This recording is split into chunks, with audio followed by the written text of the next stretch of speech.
छोटे छोटे प्यारे प्यारे बच्चों, हाँ या नहीं, ठीक है, जो भी है, छोटे छोटे प्यारे प्यारे या बड़े, वेलकम टू दक्षिणा ई क्लासरूम। कैसे हैं आप लोग? आई होप आप लोग घर में मस्त एकदम अच्छे से पढ़ाई कर रहे होंगे। आपके लेक्चर शुरू हो गए हैं, जो भी प्रिपरेशन है आपके एग्जाम के लिए वो शुरू हो चुकी है। So I hope you all are completing all your lectures daily and regularly. जो भी क्विजेस एंड असाइनमेंट्स मिल रहे हैं उसको भी कंप्लीट कर रहे होंगे, और नहीं कर रहे होंगे तो प्लीज करिए। अभी जो स्टार्ट हुआ है तो स्टार्टिंग में आपके प्रिपरेशन में काफी मोटिवेशन रहेगा, डेडिकेशन रहेगा, आप डिसिप्लिन से कर पाएंगे। और इसी डिसिप्लिन के साथ अगर आप करते रहे तो लेक्चर्स कंप्लीट होते रहेंगे, कुछ पेंडिंग नहीं रहेगा और ये कंटिन्यू होता रहेगा, ठीक है। तो ये करते रहना है, कोई भी लेक्चर्स पेंडिंग नहीं रखना है, क्योंकि लेक्चर्स पेंडिंग अगर रखोगे तो इस लेक्चर तक तो वैसे भी नहीं आ पाए होगे, और अगर बिना कंप्लीट किए आ भी गए हो तो थोड़ी सी दिक्कत होगी। तो क्या करना है, आगे बढ़ते रहने के लिए पिछले लेक्चर्स को कंप्लीट करना है हमें, ये ध्यान रखें। प्रैक्टिस करें अच्छे से, घर में सोते ना रहें, मम्मी पापा ने सोने की छूट दी तो सोते ना रहें, मम्मी पापा को बोलो कि हमारे रूटीन में हमारी हेल्प करें। तो खूब मेहनत करके पढ़ते रहना है, ठीक है। पिछले लेक्चर्स जो आपने जो भी पढ़े हैं वो अभी के लिए इंपॉर्टेंट है, तो आई होप आप लोगों ने कंप्लीट किया होगा। और अगर इनकेस कंप्लीट करके भी कुछ चीजें अगर समझ नहीं आई होगी तो I will try my best कि जो भी पिछला कंसेप्ट यूज हो रहा है वो भी आपको अच्छे से समझ में आए, इस तरीके से हम एक्सप्लेन करेंगे। बाकी इट विल बी बेस्ट अगर आप कंप्लीट करके आए हुए हैं तो आपके लिए भी और हमारे लिए भी, ठीक है। तो अभी हम लोग फिजिक्स में पढ़ चुके हैं यूनिट एंड डायमेंशंस। उसके बाद आपने पढ़ा होगा बेसिक मैथ्स, जो कि पूरे फिजिक्स में बहुत काम आने वाला है। पूरे फिजिक्स में इट इज वेरी इंपॉर्टेंट, इसलिए हम सबसे पहले क्या पढ़ते हैं, बेसिक मैथ्स। तो अगर पढ़ लिया है तो अच्छी बात है, फिर भी हम यहाँ जो भी यूज करेंगे उसके पीछे हम उस चीज को एक्सप्लेन करते हुए जाएंगे, बट पिछला वाला प्लीज प्लीज प्लीज कंप्लीट कर लें। तो अब हमारा फिजिक्स में जो टॉपिक है वो है रेक्टिलिनियर मोशन। तो रेक्टिलिनियर मोशन ये काइनेमेटिक्स का एक पार्ट है। काइनेमेटिक्स में हम जो पढ़ते हैं वो हम लोग पढ़ते हैं मोशन के बारे में, मोशन वर्ड, मोशन के बारे में पढ़ते हैं हम, ठीक है। और ये हम मोशन में क्या हो रहा है ये देखते हैं। तो उसका जो पहला टॉपिक है वो है रेक्टिलिनियर मोशन। रेक्टिलिनियर मोशन का मतलब होता है मोशन इन वन डायमेंशन। अब पहले ये समझ लेते हैं कि मोशन क्या है। तो जैसे हम अपने आसपास चीजें देखते हैं, जैसे आपके सामने कोई बेड होगा या चेयर होगी, या फिर किसी बॉक्स में किसी डब्बे में लड्डू रखे हुए होंगे, या ऐसी बहुत सारी चीजें होंगी जो एक जगह पे रखी हुई हैं, ठीक है, वो मूव करती हुई दिखाई नहीं देती। जैसे ये बोर्ड है, ये बोर्ड क्या है, ये बोर्ड यहीं पे रखा हुआ है। लेक्चर खत्म हो जाएगा उसके बाद भी बोर्ड कहाँ होगा, यहीं पे होगा ना। मूव होके आपके पास तो नहीं आ जाएगा, भैया इस पे लिखा हुआ है, आपके काम की चीज है, प्लीज इसको लिख लो, ऐसा बोलने तो नहीं आएगा। तो बोर्ड यहीं पे रहेगा। तो हम क्या बोलेंगे, भैया अगर यहीं पे है मतलब ये चल नहीं रहा है, मतलब ये क्या है, रेस्ट में है। लेकिन अगर अब किसी को बाहर अर्थ से बाहर घूमने की इच्छा हुई तो वो जाके बैठ गया सन पे। हाँ डिफिकल्ट है, सन पे बैठने में तो हालत खराब हो जाएगी, लेकिन जस्ट मान लेते हैं कि वो वहां जाके बैठ गया है। अब अगर वहां जाके ऑब्जर्व करेगा तो वो बोलेगा कि भाई ऐसा नहीं है, ये बोर्ड मुझे यहाँ से तो रेस्ट में दिखाई नहीं दे रहा है, पहले कहाँ था, पहले अर्थ मुझे दिख रही थी, अर्थ जो है वो सन के आसपास घूम रही है, तो पहले वो यहाँ पे था। अब अर्थ जो है खुद भी अपनी जगह पे घूम रही है, तो बोर्ड तो अर्थ पे फिक्स्ड है। अर्थ पे जैसे हम वॉल पे कोई कील को अगर हम लोग फिक्स कर दें तो वो तो वहां फिक्स है, वैसे ही ये बोर्ड क्या है, अर्थ पे फिक्स है, लेकिन अर्थ खुद घूम रही है।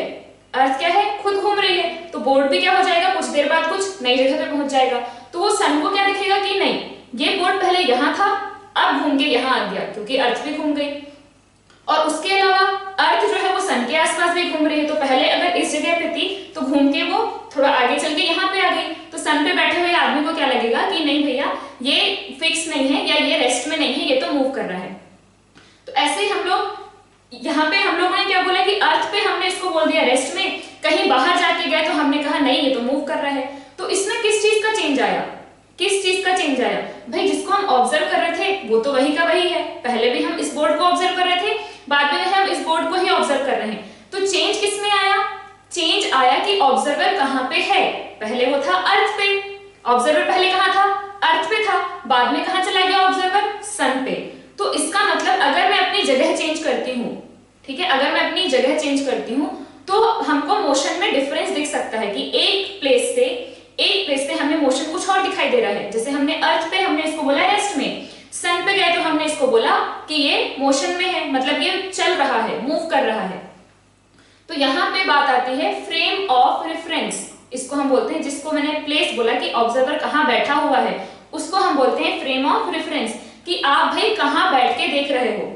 अगर आप सन पे बैठ के देख रहे हो तो कुछ और दिखेगा, अर्थ पे बैठ के देख रहे हो तो कुछ और दिखेगा, जुपिटर पे बैठ के देख रहे हो तो कुछ और दिखेगा, ठीक है ना, क्योंकि जुपिटर के हिसाब से जुपिटर के आसपास तो नहीं घूम रही है अर्थ, किसके आसपास घूम रही है, सन के आसपास, तो उसको क्या दिख रहा है कि बोर्ड एक साल में घूम के वापस यहाँ आ गया, इस टाइप का दिखेगा। जुपिटर को कुछ और दिखेगा, ठीक है। तो यहाँ पे बात आती है फ्रेम ऑफ रेफरेंस की, कि आप किस फ्रेम पे बैठ के देख रहे हैं।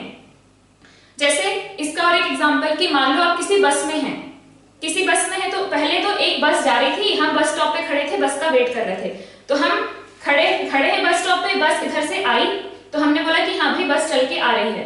अब बस क्या है, हमको चलती हुई दिखाई दे रही है। अब हम बैठ गए बस के अंदर, हम बैठ गए बस के अंदर। तो पहले जब बस आ रही थी तो बस में जो ऑलरेडी बैठे हुए थे लोग, मान लो कि ड्राइवर, तो ड्राइवर मुझे आते हुए दिखा, क्लियर है ये चीज, ड्राइवर मुझे आते हुए दिखा। लेकिन जब आप बस में जाके बैठ गए, इसका मतलब मुझे ड्राइवर चलते हुए दिखा, लेकिन जब आप बस में जाके बैठ गए तो बस में जब आप किसी सीट पे बैठे थे तो ड्राइवर जब आप बस में जैसे ही बैठे तो उस टाइम ड्राइवर यहाँ बैठा हुआ था, और आपने देखा कि आप आधा घंटे बाद भी ड्राइवर वहीं बैठा हुआ है, मतलब मेरे बीच मैंने ड्राइवर को जहां पे पहले देखा था अभी भी वहीं है। तो इसका मतलब जब मैं बस में बैठ गई तो मुझे ड्राइवर चलता हुआ दिखाई नहीं दे रहा है। इसका मतलब अगर हम बस के बाहर हैं तो ड्राइवर चलते हुए दिखाई दे रहा था, हम जब बस में बैठ गए तो बस में हमारे साथ सारे के सारे पैसेंजर क्या दिख रहे हैं कि भाई मेरे साइड वाला तो यहीं पे बैठा हुआ है इतनी देर से, मतलब उसने मोशन नहीं किया है, उसने मूव नहीं किया है। तो अगेन हमने क्या चेंज किया, पहले हम ग्राउंड पे थे, बाद में हम बस में बैठ गए, तो हमें क्या दिख रहा है, ग्राउंड से अलग दिख रहा है, बस में बैठने के बाद अलग दिख रहा है। क्लियर है ये चीज। तो सेम डिफरेंस किसमें आया, जब आप ऐसा मान लो कि सन क्या है, ग्राउंड है, जैसे हम ग्राउंड से ऑब्जर्व कर रहे थे वैसे ही हम सन पे बैठ के ऑब्जर्व कर रहे हैं, और अर्थ क्या है, बस है। क्लियर है ये चीज। जब आप ग्राउंड में थे, ग्राउंड पे खड़े थे और उस टाइम जो बस थी, तो वैसे ही आप सन पे बैठे हैं और अर्थ एक बस है। तो अगर आप सन पे बैठे रहेंगे तो अर्थ घूम रही है, तो अर्थ क्या है, बस है, मतलब बस चल रही है, चलते हुए दिखाई दे रही है, तो अर्थ पे जो भी होगा वो चलते हुए दिखाई देगा।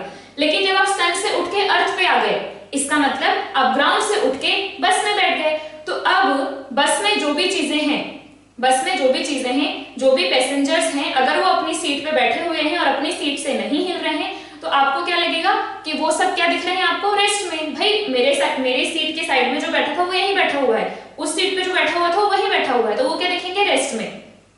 लेकिन अब बस में अगर कोई पैसेंजर चलेगा, कोई बच्चा मान लो बस में दौड़ रहा है, तो हम क्या बोलेंगे कि अब ये चल रहा है, और अगर ये सीट पे बैठा हुआ है तो हम क्या बोलेंगे कि वो मूव नहीं कर रहा है। तो वैसे ही हम जब सन पे थे तो हमें बस में सब कुछ, अर्थ पे सब कुछ चलता हुआ दिखाई दिया, लेकिन जब हम अर्थ पे आ गए तो अर्थ पे हमने क्या कहा कि भाई ये चीज अर्थ पे ये फिक्स है तो ये रेस्ट में है, कोई बिल्डिंग अगर फिक्स है तो वो रेस्ट में है, कोई चेयर अगर रखी हुई है तो वो रेस्ट में है। तो यहाँ पे हम लोग सबसे पहले ये जो सन पे जाकर के जो ऑब्जर्व करने वाली बात है, इसको हम आगे पढ़ेंगे। ये जस्ट मैंने बताया कि हम लोग फ्रेम ऑफ रेफरेंस के हिसाब से मोशन को देखते हैं। अगर आप फ्रेम ऑफ रेफरेंस मतलब ऑब्जर्वर जहां से ऑब्जर्व कर रहा है, फ्रेम ऑफ रेफरेंस मतलब ऑब्जर्वर जहां से ऑब्जर्व कर रहा है, अगर आप उस चीज को बदलते हैं, जैसे हम अर्थ से सन पे चले गए, ग्राउंड से बस में चले गए, तो जब आप चेंज करते हैं तो आपको मोशन भी अलग दिखता है। कभी वही चीज रेस्ट में दिख रही है, दूसरी जगह से वही मोशन में दिख रही है। तो इस चीज को हम आगे के एक टॉपिक में पढ़ेंगे, आता है रिलेटिव मोशन, उसमें पढ़ेंगे। इसमें हम क्या देखेंगे कि अभी हम अर्थ में हैं और हम बाहर की दुनिया नहीं जानते, तो इसका मतलब अगर अर्थ पे कोई चीज चल रही है मतलब उसका मोशन है, और अगर अर्थ पे कोई चीज रुकी हुई है जैसे कि ये रुका हुआ है, तो इसका मतलब कि उसमें मोशन नहीं है। तो अर्थ पे जब हम अभी जो पढ़ रहे हैं फर्स्ट रेक्टिलिनियर मोशन, इसमें हम क्या मानेंगे कि अर्थ के बाहर की दुनिया हम नहीं जानते, अर्थ पे अगर कोई चीज नहीं चल रही है मतलब वो रेस्ट में है, और अगर अर्थ पे कोई चीज चल रही है तो वो मोशन में है। तो बेसिकली मोशन क्या है, मोशन मतलब चलना, किसी भी चीज में मूवमेंट, कि वो अपनी जगह से थोड़ा सा डिस्प्लेस या थोड़ा सा हिला है, अपनी जगह से कुछ डिफरेंट जगह में हट गया है वो, तो इसको हम बोलते हैं मोशन। अब हम ऑब्जर्व करते हैं अपने आसपास कितने तरह के मोशन हैं, बर्ड्स उड़ रहे हैं, कार्स हैं, फ्लाइट्स हैं, ट्रैफिक है, इतने सारे मोशन हो रहे हैं, ठीक है, क्लाउड्स हमें मूव करते दिखाई देते हैं, सन हमें दिखता है कि वो कभी मतलब ईस्ट में निकला, वेस्ट में सेट हो गया, रोज का यही काम है, ईस्ट से वेस्ट जाना, ईस्ट से वेस्ट जाना, हमें यही दिखता है। मून कभी भी अपनी मर्जी से जब जहां मर्जी आ जाए वो निकल जाता है मून, ठीक है। उसके अलावा और भी हम लोग बहुत सारे मोशन देखते हैं ना अपने आसपास, तो कीड़े मकोड़े चलते हुए दिखाई दे रहे हैं, सांप चलता हुआ दिखाई दे रहा है, तो ये सब क्या है, मोशन, सब अपनी अपनी जगह से मूव हो रहे हैं। और जो बिल्डिंग्स हैं, बड़े बड़े मॉन्यूमेंट्स हैं, ये सब क्या है, ये रेस्ट में है, ये मूव करके दिखाई नहीं देते। ताजमहल को कभी चलते हुए देखा है क्या? तो ताजमहल, कुतुब मीनार, ये सब तो अपनी जगह पे पता नहीं कितने सालों से हैं, तो ये क्या है, रेस्ट में है। तो भाई ये तो हमें समझ में आ गया रेस्ट और मोशन का कंसेप्ट। अब रेक्टिलिनियर मोशन, रेक्टिलिनियर मोशन मैंने क्या बताया था, motion in one dimension, motion in one dimension या motion in a straight line. जैसे कि अब यहाँ पे इसका हम लोग मोशन देखें, तो ये अगर इसी रास्ते पे चल रहा है, या तो ऐसे जा रहा है या फिर ऐसे आ रहा है, ठीक है ना, या तो ऐसे ऐसे चल के जा रहा है या फिर इस साइड चल के आ रहा है, तो ये क्या चल रहा है, एक स्ट्रेट लाइन में ही चल रहा है, इसी लाइन पे हमेशा इसका मोशन है, कभी इधर जाता है कभी इधर आता है, उसकी जो भी मर्जी हो। या फिर ये मोशन देख लो, ये क्या है, ये भी कैसा मोशन है, एक स्ट्रेट लाइन में, इसको अगर मैंने सीधा ऊपर फेंका वो घूम गया, हम लोग यहाँ पे क्या करेंगे, जैसे इसका हमने, ये हमें घूमता हुआ भी दिखाई दिया, तो अब ये घूमने वाला जो मोशन है ये भी हम बाहर बाद में जाके पढ़ेंगे, अभी हमको सिंपलेस्ट चीजें पढ़नी है। तो हम क्या करते हैं, इस टॉपिक में हम हर चीज को पॉइंट मास मानेंगे, क्योंकि अगर बड़ा मानोगे तो उसमें कुछ घूमने वाला मोशन भी आएगा जो कि हमें अभी नहीं पढ़ना है, अभी हमें सिंपलेस्ट पढ़ना है। इसलिए हम क्या मानेंगे, हर चीज को पॉइंट ऑब्जेक्ट, मतलब छोटा सा, उसका कोई ऐसे बड़ा डायमेंशन नहीं है, एक कंचे टाइप का। तो जैसे अब मैंने इसको देखा तो इसमें हमें मोशन फील, जो घूमने वाला मोशन है वो फील नहीं हो रहा है। तो अगर मैंने इसको ऊपर फेंका तो मतलब सीधा नहीं फेंक पा रहे हैं, बट क्या है, ये एक लाइन में मोशन, ऐसा गया और ऐसा वापस आ गया। अगर इसको एकदम सीधा ऊपर फेंकेंगे तो इसी लाइन में चलेगा। तो ऐसे अगर चल रहा है तो ये भी क्या हो गया, मोशन इन वन डायमेंशन। ऐसे अगर चल रहा है तो ये भी क्या हो गया, मोशन इन वन डायमेंशन। इसको हम क्या बोल देते हैं, एक्स, ठीक है ना। हमने जो वेरिएबल्स लिए हैं वो क्या लिए हैं, एक्स, वाई और जेड। तो अब अगर ऐसे चल रहा है तो हम उसको क्या बोल देंगे कि एक्स डायरेक्शन में चल रहा है, ऐसे अगर चल रहा है तो हम उसको क्या बोल देंगे, वाई में चल रहा है। कभी भी मान लो ये ओरिजिन है, ये मान लो अगर ओरिजिन है और कोई पार्टिकल इस डायरेक्शन में ही चल रहा है तो हम क्या बोलेंगे कि हर टाइम पे उसका कुछ ना कुछ अलग अलग वाई कोऑर्डिनेट है। इधर गया तो कुछ, मान लो इस जगह से यहाँ पे पहुंचा तो ये माइनस, ये अगर +5 है तो ये 5 इन वाई डायरेक्शन, अगर नीचे आ गया तो -5 इन वाई डायरेक्शन, ये उसके कोऑर्डिनेट्स दिखेंगे अगर ये यहाँ पे खड़ा है या फिर यहाँ पे खड़ा है तो अब मोशन ऐसा अगर है तो हम उसको y में ले लेते हैं, ऐसा अगर है तो उसको हम x में ले लेते हैं। अब ऐसा अगर चल रहा है तो उसको हम z में ले लेंगे, ठीक है। तो जैसे कि अगर हमें किसी ने बोला कि एक पार्टिकल है, उसकी वेलोसिटी है v = 2i cap, 2i cap, इसका मतलब 2i कैप का मतलब क्या हुआ, 2 मीटर पर सेकेंड इन x डायरेक्शन, ऐसे ही बोलेंगे ना, 2 मीटर पर सेकेंड इन x डायरेक्शन, मतलब ऐसा कुछ जा रहा है, 2 मीटर पर सेकेंड इन x डायरेक्शन, मतलब इस डायरेक्शन में जा रहा है, पीछे नहीं, ये तो मोशन इन वन डायमेंशन हो गया। 2 मीटर पर सेकेंड मतलब मैंने अगर इधर x लिया तो ये ऐसे जा रहा है, एवरी सेकेंड कितना ट्रेवल कर रहा है, 2 मीटर, कुछ इस तरीके से जा रहा है। अगर मैंने बोला 2j कैप, इसका मतलब ऐसे 2 मीटर पर सेकेंड ऐसे जा रहा है, ठीक है, ऐसे 2 मीटर पर सेकेंड जा रहा है। अगर मैंने k कैप बोला तो कुछ ऐसे जा रहा होगा, तो ये हो गया x, ये हो गया y और ये हो गया z। तो हमने बोला 2k कैप, तो ये क्या हो जाएगा, 2 metre per second in y direction, 2 metre per second in z direction. तो अब यहाँ पे क्या है, इस मोशन को डिफाइन करने के लिए अब सिर्फ x में ही जा रहा है, तो आपको जब अलग अलग टाइम पे इसके कोऑर्डिनेट पूछे जाएंगे तो आप क्या बोलोगे, मान लो यहाँ से स्टार्ट हुआ, 1 सेकेंड में कितना चल लेगा, 2 मीटर, मतलब अभी 1 सेकेंड के बाद पार्टिकल कहाँ पे है, x = 2 मीटर पे है, 2 सेकेंड बाद x = 4 मीटर पे है, 3 सेकेंड बाद x = 6 मीटर पे है। तो क्या आपको यहाँ पे y की जरूरत पड़ी, भाई नहीं पड़ी ना, नहीं पड़ी, हमें सिर्फ x से ही काम हो गया।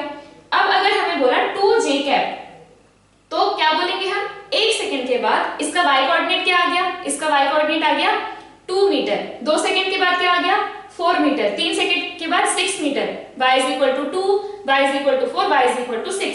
तो यहाँ पे हमें फिर से अगेन सिर्फ y की जरूरत है, x की जरूरत नहीं पड़ी। वैसे अगर हम 2k कैप की बात करें तो क्या होगा, 2k कैप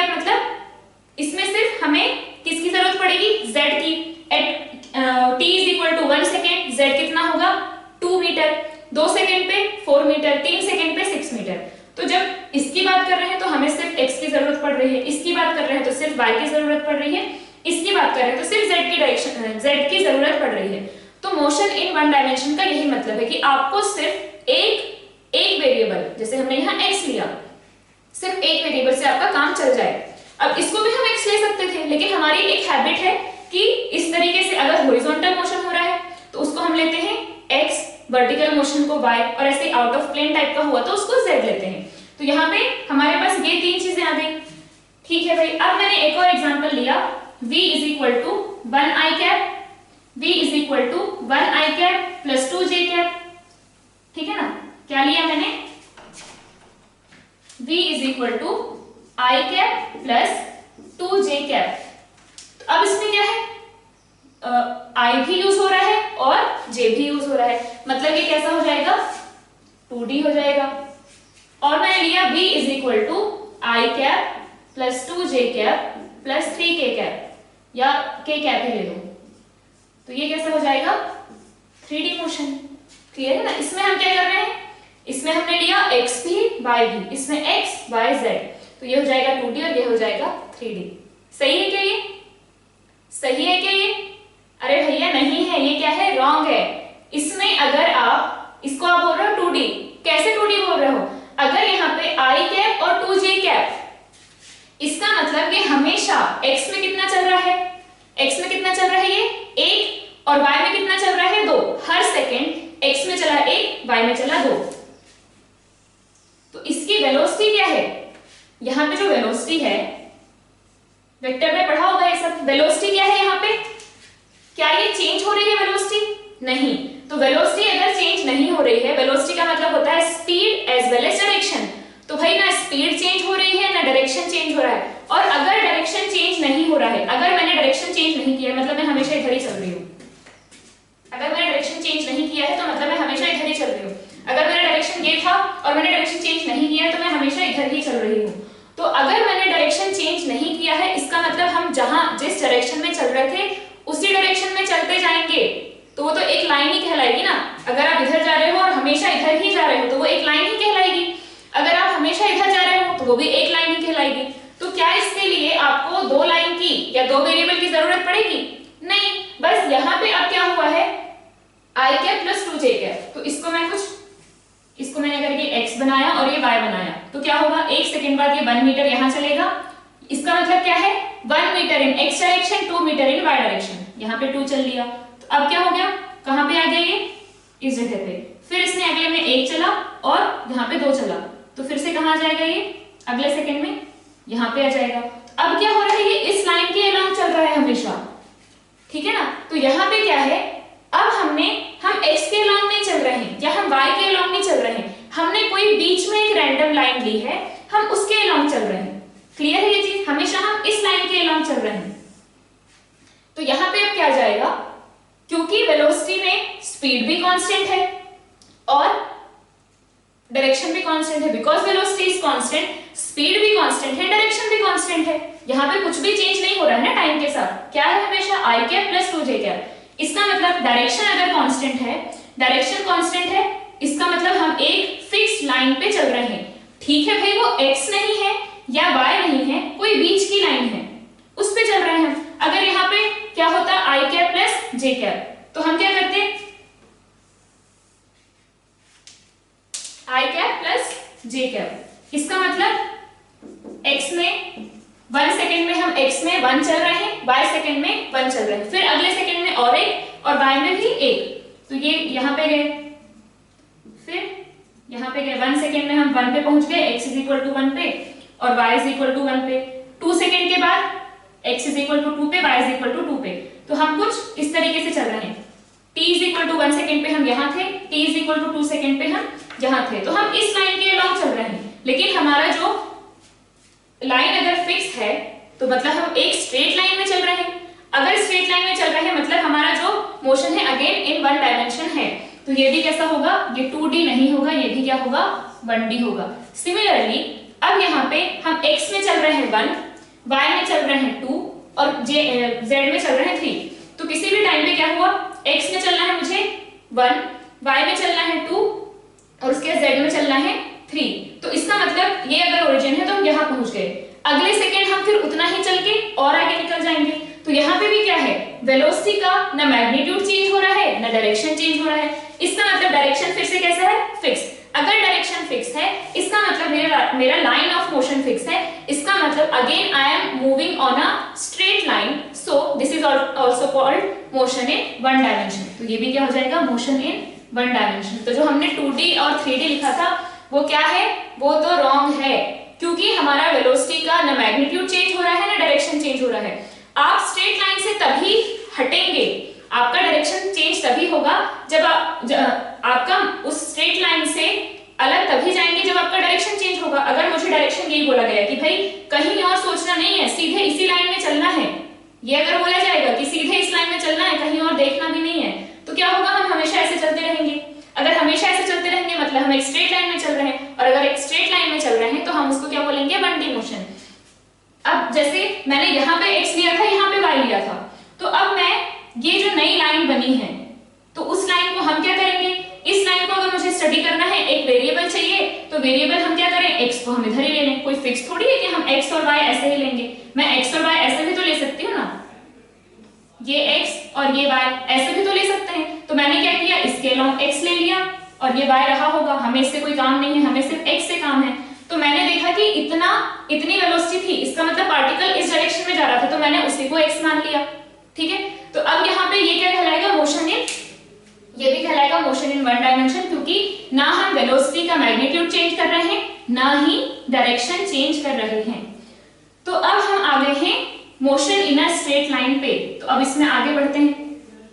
मोशन को पढ़ना है तो मोशन को पढ़ने के लिए हमारे पास इंपॉर्टेंट टर्म्स आते हैं, डिस्टेंस एंड डिस्प्लेसमेंट, फिर आता है वेलोसिटी एंड स्पीड, उसके बाद आता है एक्सेलरेशन। तो एक एक करके इन चीजों को हम समझेंगे। तो सबसे पहला लिखेंगे, फर्स्ट है पोजीशन वेक्टर, पहला है पोजीशन वेक्टर। उसके बाद नेक्स्ट आएगा डिस्प्लेसमेंट एंड थर्ड आएगा डिस्टेंस। सो पहले हम देखते हैं position vector. Position and vector दो टर्म है, पोजीशन वेक्टर। अब हमारे पास जैसे हम लोग देखते हैं अपने आसपास बहुत सारे ऑब्जेक्ट्स रखे हुए हैं। अब हमें किसी का मोशन अगर देखना है तो हम पहले देखते हैं कि वो किस जगह रखा हुआ था, फिर कहाँ पहुंच गया, कैसे चल के गया। इन सब चीजों से हम लोग मोशन देखेंगे कि वो कहाँ पे था, कहाँ पे पहुंच गया, किस रास्ते से चल के गया, कितना चला, ठीक है ना, कितना स्पीड से चला, जल्दी चला कि लेट चला, कौन जल्दी चला कौन लेट चला, बीच में उसको कोई मिला या नहीं मिला, ठीक है, बीच में स्पीड बढ़ाया या कांस्टेंट स्पीड से चला। तो ये सारी चीजें हम इस चैप्टर में पढ़ेंगे, ये सारी चीजें पढ़ेंगे। तो पहला है पोजीशन वेक्टर। तो हमें ये देखना पड़ेगा कि ऑब्जेक्ट कहाँ पे रखा हुआ था और कहाँ पे अभी रखा हुआ है, तो इन चीजों की जरूरत पड़ेगी, इसलिए हम बात करते हैं पोजीशन वेक्टर की। अब जैसे मैंने ऑब्जर्व करना शुरू किया तो मैं बोलूंगी कि ये बोर्ड जो है मुझसे d डिस्टेंस दूर है, इसकी पोजीशन मुझसे d डिस्टेंस पे है। अब यहाँ पे d डिस्टेंस पे है मतलब इधर भी d हो सकता है, इधर भी d हो सकता है, इधर भी d हो सकता है, ठीक है। तो अब हम किसकी बात कर रहे हैं, अगर ये यहाँ पे रखा हुआ है तो किस पॉइंट की बात कर रहे हैं, इस साइड d पे रखा है या इस साइड d पे रखा है या फिर इस साइड d पे रखा है, तो हमें वो भी तो बताना पड़ेगा ना, इसलिए हमारे पास आता है वेक्टर। तो पोजीशन मतलब मैंने बोल दिया कि d डिस्टेंस पे है, भाई किस डायरेक्शन में है, तो जब डायरेक्शन की बात आई तो फिर आगे हमारे पास वेक्टर। वेक्टर का मतलब क्या होता है, magnitude as well as direction. क्या होता है वेक्टर का मतलब, पता है आप लोगों को वेक्टर का मतलब क्या होता है, magnitude as well as direction. तो अब जब मैंने इस ऑब्जेक्ट की बात की, ठीक है, मान लो इस पॉइंट की बात कर रहे हैं, तो अब हमने जब इस पॉइंट की बात किया तो हमने बोला कि भाई हमसे ये d डिस्टेंस पे है और मुझे अगर पॉइंट O ले लो, इस पॉइंट को अगर P ले लो, तो किस डायरेक्शन में है, इन डायरेक्शन OP डायरेक्शन में है। अगर d डिस्टेंस पे कोई पॉइंट यहाँ है और वो पॉइंट को हम Q ले लेते हैं तो ये नया डायरेक्शन क्या कहलाएगा, ये हमारा पॉइंट P हो गया, ये Q हो गया, ये R हो गया। तो भाई ये ऑब्जेक्ट A है, ऑब्जेक्ट A जो है वो हमसे d डिस्टेंस पे है, in which direction, OP direction. Object इसको मान लो दूसरा ऑब्जेक्ट B, वो हमसे कितने डिस्टेंस पे है, d डिस्टेंस पे है, but in which direction, OQ direction. Similarly यहाँ पे कोई तीसरा ऑब्जेक्ट है, वो हमसे d डिस्टेंस पे है, किस डायरेक्शन में है, OR डायरेक्शन। ठीक है। तो पोजीशन वेक्टर यही बताता है कि कोई ऑब्जेक्ट आपके रेफरेंस पॉइंट मतलब मैं हूं जो ऑब्जर्व कर रही हूं, तो मुझे मैं क्या हूं, रेफरेंस, कि मैं कहां पे जिस जगह पे बैठी हुई हूं उसको हम बोलेंगे रेफरेंस फ्रेम, उसी को हम बोलेंगे रेफरेंस पॉइंट। तो अब यहां से मुझसे d डिस्टेंस पे इस डायरेक्शन में है, d डिस्टेंस पे ये ऑब्जेक्ट इस डायरेक्शन में है और d डिस्टेंस पे ये ऑब्जेक्ट इस डायरेक्शन में है।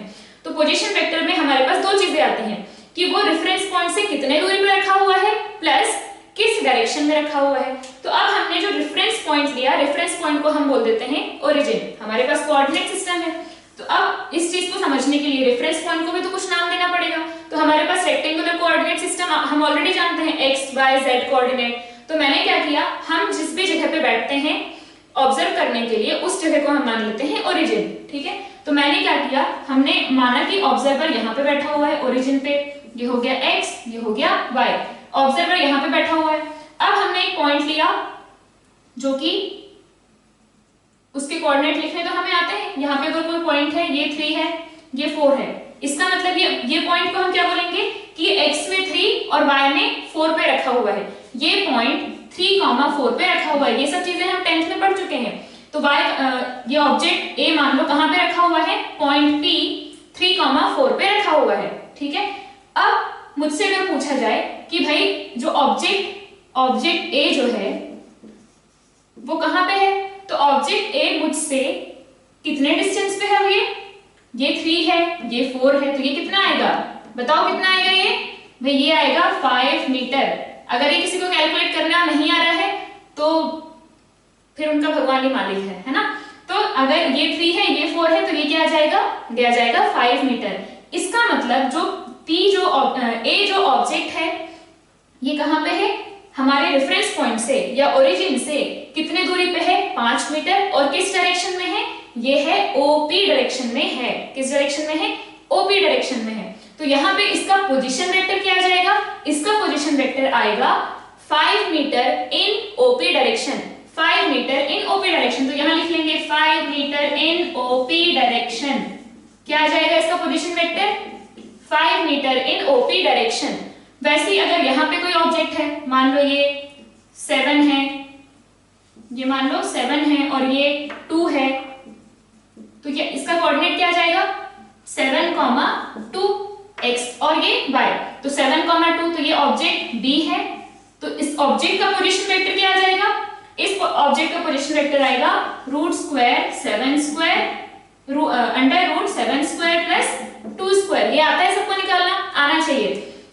तो क्या आ जाएगा, अब जो ऑब्जेक्ट B है वो रखा हुआ है इतने डिस्टेंस पे, इसका जो भी मैग्नीट्यूड आ जाएगा 49 प्लस 1 ये आ जाएगा 53, √53 मीटर, और किस डायरेक्शन में है, OQ डायरेक्शन में। तो इस तरीके से ये क्या है, पोजीशन वेक्टर।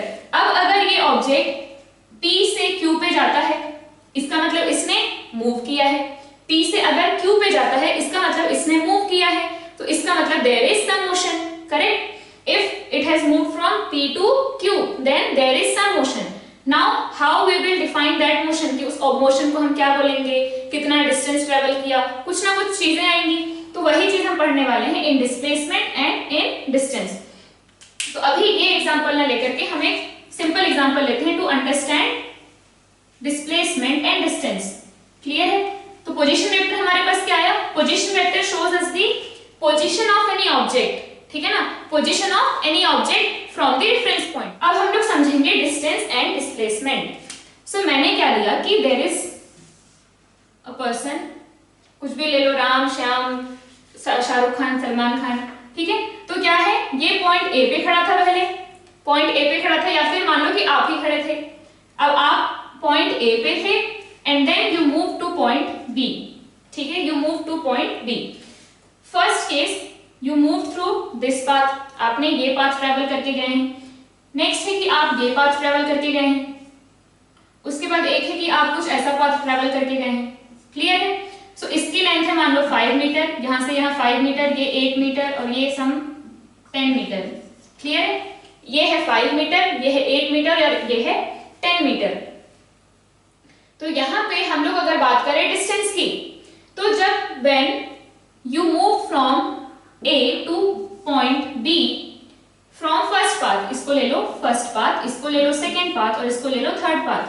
जब आप ए से बी पे मूव करके गए, इन फर्स्ट पाथ आप कितना डिस्टेंस चल के गए हैं? आपने चला है डिस्टेंस 8 मीटर। कितना? 8 metre. When you are going from the path 2, तो कितना डिस्टेंस चला है आपने? 5 मीटर। और जब आप ए से बी पे थर्ड पाथ से गए तो आपने कितना डिस्टेंस चला है? 10 मीटर। तो अब ये बात यहाँ पे आती है कि भाई ठीक है, ये तो हमने डिस्टेंस ट्रेवल किया, इतना डिस्टेंस हमने चला, इतने डिस्टेंस चल के गए ना हम। लेकिन मान लो आपके पास, जैसे हम लोग जब किसी एक सिटी से दूसरे सिटी जाते हैं तो हमारे पास ये कंडीशन होती है कि हमें टर्न्स लेने होते हैं, सर्कल होते हैं, अगर तो सर्कल पे हमें घूमना पड़ता है, ठीक है। ट्रैफिक रूल्स तो सबको फॉलो करने हैं, नहीं फॉलो करोगे तो जेल में जाओगे। तो ट्रैफिक रूल्स हमें फॉलो करने होते हैं, तो हम सर्कल पे घूम के फिर जाते हैं आगे। तो ये सब चीजें आती है कि हमें टर्न लेना पड़ता है। तो वो हमारा हो गया कि हम पाथ जब चलते हैं तो कुछ ना कुछ हमें ऐसे स्ट्रेट जाने का मौका नहीं मिलता। बट मान लो कि आपके पास जादू है, क्या अभी किसी भी एक सिटी से दूसरे सिटी हम स्ट्रेट कभी नहीं गए हैं? स्ट्रेट कभी जा पाए हो? नहीं। टर्न्स आते ही हैं, सर्कल आते ही हैं। लेकिन मान लो कि आपके पास कोई जादू है कि आप बड़े बड़े ट्रीज हैं, वॉल्स हैं, बिल्डिंग्स हैं, इन सबको आप यहाँ से ऐसे उनको पेनिट्रेट करके निकल सकते हो, आपको उनसे कोई इफेक्ट नहीं पड़ेगा। तो आप क्या करोगे? आप क्यों भाई ऐसे लंबे पाथ से जाओगे? क्या करोगे? ये स्ट्रेट इस पाथ से जाओगे कि ये सिटी ए थी, मान लो पुणे से मुंबई जाना है, तो हम पुणे से निकले और एकदम जो स्ट्रेट लाइन पाथ है, मान लो पुणे के किसी बस स्टैंड से हमें किसी रिलेटिव के घर जाना है मुंबई में, तो हम सीधे क्या जाएंगे? उस रास्ते में जाएंगे। सीधे यहाँ से निकले और सीधा सीधा जो रास्ता यहाँ से दिख रहा है उस घर तक, वहां पे हम सीधे पहुंच जाएंगे। क्यों हम टर्न्स लेंगे? हमें अपना टाइम बचाना है। तो वो होता है, वो जो हम स्ट्रेट लाइन में चल के जाते हैं, इसी को हम बोलते हैं डिस्प्लेसमेंट। कि आपके पास 2 पॉइंट्स हैं, 2 पॉइंट्स के बीच का जो शॉर्टेस्ट पाथ है, शॉर्टेस्ट पाथ मतलब स्ट्रेट लाइन पाथ। अगर आप स्ट्रेट लाइन में जा रहे हैं तो इसके अलावा कोई शॉर्टेस्ट पाथ हो सकता है क्या? सोचो, इसके अलावा कोई शॉर्टेस्ट पाथ पॉसिबल है? नहीं, यही होगा आपका शॉर्टेस्ट पाथ। तो शॉर्टेस्ट पाथ में जब आप जाते हैं उसी को हम बोलते हैं डिस्प्लेसमेंट। अब डिस्प्लेसमेंट वर्ड को हम अच्छे से समझ लेते हैं। डिस्टेंस तो क्या है कि आप एक्चुअल में कितना चल के गए, आपने एक्चुअल में कितना चला है, दैट इज डिस्टेंस। ठीक है, अगर आप ऐसे टर्न लेकर के जा रहे हैं तो आप एक्चुअल में कितना पाथ ट्रेवल कर रहे हैं, it is called path length. इसको और हम क्या बोलते हैं? Path length, actual path length, कि आपने एक्चुअली कितना डिस्टेंस चला है। लेकिन अब बात आती है डिस्प्लेसमेंट की। तो डिस्प्लेसमेंट क्या है कि अगर आप स्ट्रेट चल के जाएंगे पॉइंट ए से, आपका इनिशियल पॉइंट, पॉइंट बी आपका फाइनल पॉइंट, उसमें जब आप स्ट्रेट चल के जाएंगे, शॉर्टेस्ट पाथ को फॉलो करते हुए जब जाएंगे, तो उसको हम बोलते हैं डिस्प्लेसमेंट। शॉर्टेस्ट पाथ जब चल के जाएंगे तो उसको हम बोलते हैं डिस्प्लेसमेंट। अब यहाँ पे ए से बी जब आप गए, तो इस पाथ में जब आप गए तो ये आपका डिस्प्लेसमेंट कहलाएगा। डिस्प्लेसमेंट कितना हुआ? 5 मीटर। डिस्प्लेसमेंट कितना हुआ? 5 मीटर। अब जब आप इस पाथ से चल के गए हैं तब डिस्प्लेसमेंट कितना हुआ? तो मैं बोलूंगी कि 5 मीटर। भाई कैसे बोल दिया मैंने ऐसा? तो हम समझते हैं पहले डिस्प्लेसमेंट वर्ड को। डिस्प्लेसमेंट मतलब कि आप कितना डिस्प्लेस हुए हैं, कितना अपनी जगह से हिल गए हैं, अपनी जगह से कितना डिस्प्लेस हुए हैं, अपनी जगह से कितना हट गए हैं। तो पहले आप थे पॉइंट ए पे, बाद में आप थे पॉइंट बी पे। अब हमको, जब हम डिस्प्लेसमेंट की बात कर रहे हैं, तो हमको ये नहीं देखना है कि हम कैसे डिस्प्लेस हुए, ऐसे जाकर के डिस्प्लेस हुए, घूमते फिरते 2-4 चक्कर लगा के फिर उस पॉइंट पे पहुंचे, हमको उससे बिल्कुल फर्क नहीं पड़ता। बस हमें क्या देखना है कि हम कितना डिस्प्लेस हुए हैं और किधर डिस्प्लेस हुए हैं। डिस्प्लेस का मतलब है कि आप कितना हट गए, और डिस्टेंस का मतलब है कि आप एक्चुअल कितना चल के गए उस पॉइंट पे पहुंचने के लिए। अगर आप इस पाथ से गए तो आपको 10 मीटर चलना पड़ा, अगर आप इस पाथ से गए तो आपको 8 मीटर चलना पड़ा, अगर आप इस पाथ से गए तो आपको 5 मीटर चलना पड़ा। ठीक है, कोई दिक्कत नहीं है। लेकिन अगर आप इस पाथ से भी अगर आप ए से बी पे पहुंचते हैं, तब भी तो आप कितना डिस्प्लेस हुए हैं। इस जगह से इस जगह में डिस्प्लेस जब हुए हैं तो कितना डिस्प्लेसमेंट हुआ? डिस्प्लेस कितना हुए? भाई मुझसे अगर कोई आगे पूछे कि आप यहाँ पे बैठे हुए थे इस चेयर पे और आप अभी इस चेयर पे हैं, तो कोई आगे मुझसे पूछे कि भाई आप कितना डिस्प्लेस हुए थे, मैं क्या बोलूंगी कि भाई यहाँ से यहाँ हम डिस्प्लेस हुए हैं, ये हमारा डिस्प्लेसमेंट है। अगर इस जगह से इस जगह पे हम डिस्प्लेस होके गए तो कोई पूछेगा कि आप कितना डिस्प्लेस हुए, तो हम कहेंगे कि हमारा डिस्प्लेसमेंट ये है, हम इतना डिस्प्लेस हुए हैं। कोई ये नहीं पूछा है ना कि आप कैसे किस पाथ से आए, तो जिस पाथ से आए उसको हम बोलते हैं एक्चुअल डिस्प्लेसमेंट। तो यहाँ पे उसको हम बोलते हैं actual distance, I am sorry, actual distance. तो डिस्प्लेसमेंट क्या होगा कि आप अपनी जगह से कितना हिल गए हैं, ठीक है। तो ये जो है डिस्प्लेसमेंट वो है shortest path between initial and final point, shortest path between any two points. And when we talk about shortest path या शॉर्टेस्ट लेंथ, तो हम किसकी बात करते हैं, straight line, because straight line gives us the shortest length between two points.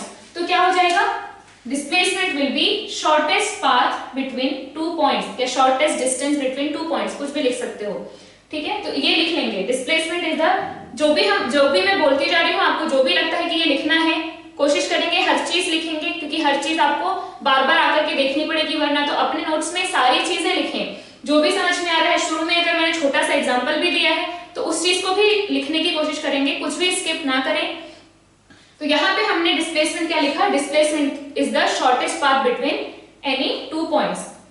अब इसमें बात आती है कि जैसे मैंने एक पॉइंट ए ये लिया, दूसरा पॉइंट बी ये लिया, वैसे यहाँ पे मैंने ये P लिया, यहाँ पे ये Q लिया।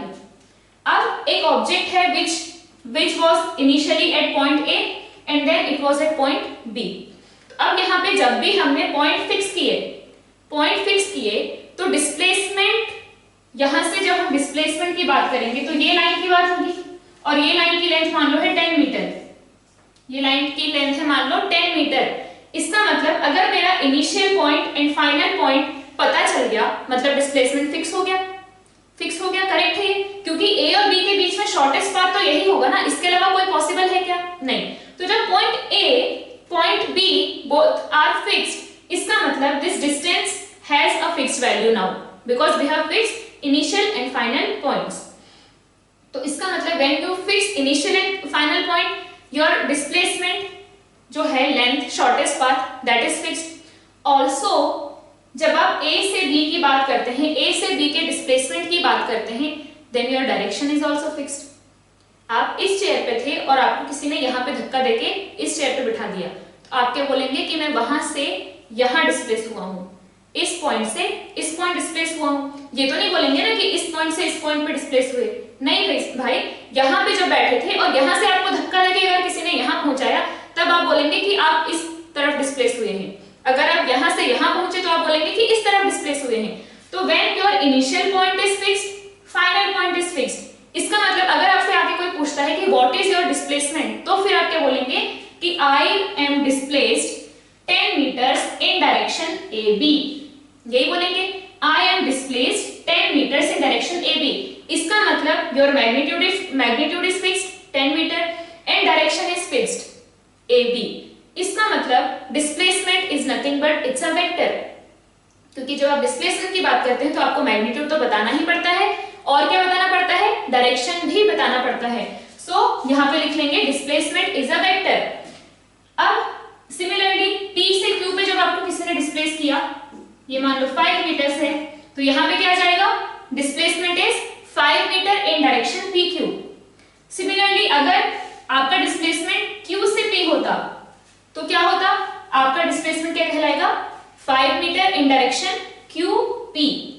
क्लियर है ये चीज। अब मैंने जब मोशन इन वन डायमेंशन की बात की, तो यहाँ पे क्या है हमारे पास, जब हम मोशन करेंगे तो हम लोग बोलेंगे दो चीजें, दो डायरेक्शन। ये ओरिजिन है, अगर आप इस साइड चल के जा रहे हैं तो मैंने इस साइड मान लो पॉजिटिव ले लिया, डायरेक्शन इज वेरी इंपॉर्टेंट। अगर हम इस साइड चल के जा रहे हैं तो मैंने बोल दिया कि इस साइड पॉजिटिव है, मतलब हम पॉजिटिव में चल के जा रहे हैं। अगर हम ओरिजिन पे थे और 5 मिनट बाद हम कहीं x = 5 पे दिखाई दिए, इसका मतलब हम कहाँ पे हैं अभी, +5 पे हैं, तो हम किस साइड चले हैं, इस साइड चले हैं। अगर हम x = -5 पे हैं, मतलब हम इस साइड चले हैं। क्लियर है ये चीज।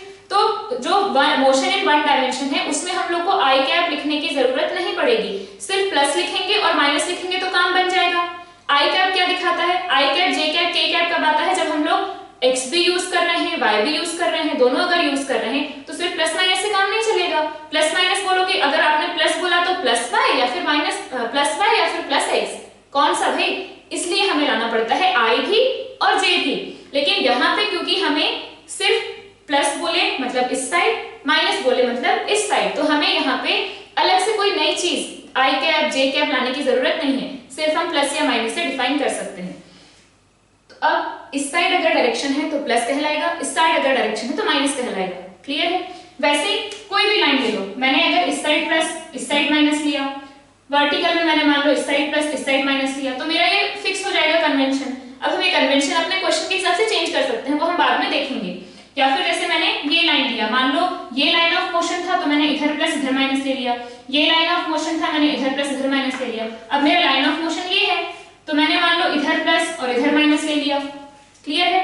तो अब जब आपने P से Q डिस्प्लेसमेंट किया, जब आप P से Q पे डिस्प्लेस हुए तो आपका डिस्प्लेसमेंट कैसा कहलाएगा?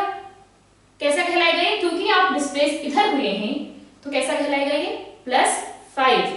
कैसा है? मैग्नीट्यूड है 5 और डायरेक्शन क्या है? प्लस की तरफ, प्लस वाले डायरेक्शन में। अगर आप Q से P पे डिस्प्लेस हुए हैं, you are displace from Q to P, इसका मतलब कितना डिस्प्लेसमेंट है? -5, क्योंकि अब आप इस साइड डिस्प्लेस हुए हैं तो यहां पे आ जाएगा। अब हम बात करते हैं कि मैंने यहां से, हम पहले यहां पे गए, उसके बाद यहां से वापस यहां पे आ गए, तो पहले मेरा डिस्प्लेसमेंट कैसा हुआ? +5, बाद में मेरा डिस्प्लेसमेंट कैसा हुआ? -5, तो टोटल डिस्प्लेसमेंट कैसा होना चाहिए? 0। अब देखते हैं एक्चुअल में टोटल डिस्प्लेसमेंट 0 है क्या। हम पहले यहां से यहां गए, हमको धक्का मार के P से Q भेज दिया गया, ठीक है, और फिर कोई अच्छा हमारा दोस्त कोई आया, उसने कहा कि अरे तुम्हें यहाँ किसने डिस्प्लेस कर दिया, चलो तुमको तुम्हारी पुरानी जगह पे पहुंचा देते हैं क्योंकि वहां तुम कंफर्टेबल थे, तो उसने फिर हमको धक्का देके यहाँ पहुंचा दिया। तो अब हम कहाँ पे हैं? इसी जगह पे हैं। अब कोई नया व्यक्ति आएगा और वो हमसे पूछेगा कि भाई व्हाट इज योर डिस्प्लेसमेंट, तो हम क्या बोलेंगे? भाई मेरा तो कोई डिस्प्लेसमेंट ही नहीं हुआ, मैं तो जहां था वहीं पे हूँ। तो इसका मतलब इसका डिस्प्लेसमेंट क्या आ गया? इसका डिस्प्लेसमेंट आ गया 0, और वो 0 आना भी चाहिए। पहले हम डिस्प्लेस हुए हैं +5, बाद में हम डिस्प्लेस हुए हैं -5, तो नेट क्या आ गया? 0। लेकिन अब हम बात करते हैं एक्चुअल पाथ की, कि हमारा डिस्टेंस कितना हुआ। तो डिस्टेंस कितना ट्रेवल किए हैं। अब हमसे कोई आके पूछे कि भाई मान लो ये पूरा जो ये कांड हुआ है, इस कांड में मान लो हमको लगे हैं 10 मिनट, ठीक है, तो कोई किसी ने हमसे आके पूछा कि भाई इस 10 मिनट में आपका डिस्प्लेसमेंट कितना हुआ, तो डिस्प्लेसमेंट हम क्या बोलेंगे? 0, क्योंकि हम जहां थे वहीं पहुंच गए। यहाँ थे, हमको किसी ने धक्का दिया, हम यहाँ पहुंचे, फिर धक्का दिया तो हम यहाँ पहुंच गए, तो टोटल डिस्प्लेसमेंट क्या आ गया? 0।